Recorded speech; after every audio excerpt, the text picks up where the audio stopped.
Saya Gilang Aryo Saputra. Saya Felicia Benar Hutakia. Saya Sila Adelia. Saya Nudia Datusna.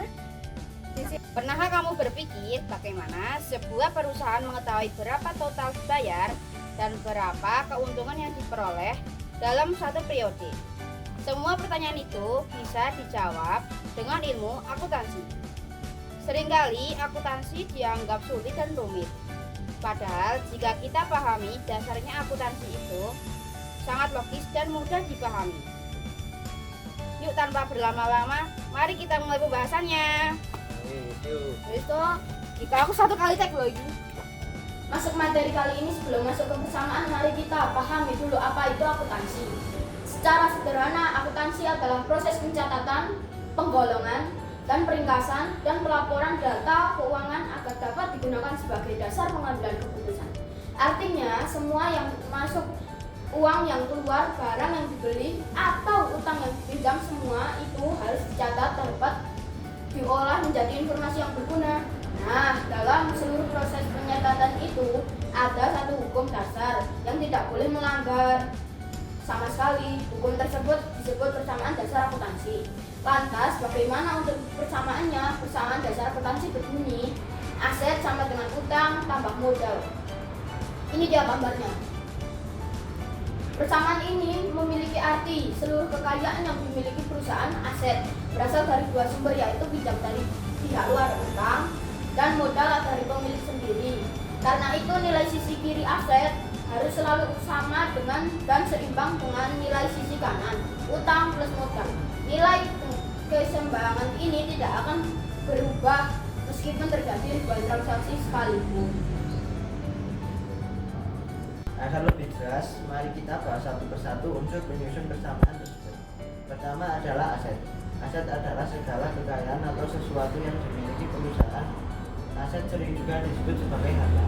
Aset dibagi menjadi dua jenis, yaitu aset lancar dan aset tetap. Aset lancar adalah kekayaan yang mudah dicairkan menjadi uang tunai dalam waktu singkat. Contohnya uang tunai, uang di bank, dan piutang hutang. Aset tetap adalah kekayaan yang digunakan dalam jangka panjang untuk menunjang kegiatan. Contohnya tanah, bangunan, mesin. Jadi semua yang dimiliki perusahaan dan bernilai masuk ke dalam kelompok aset. Kedua adalah utang. Utang adalah kewajiban atau sesuatu yang harus dibayar oleh perusahaan kepada pihak lain, baik berupa uang, barang maupun jasa pada waktu yang akan datang.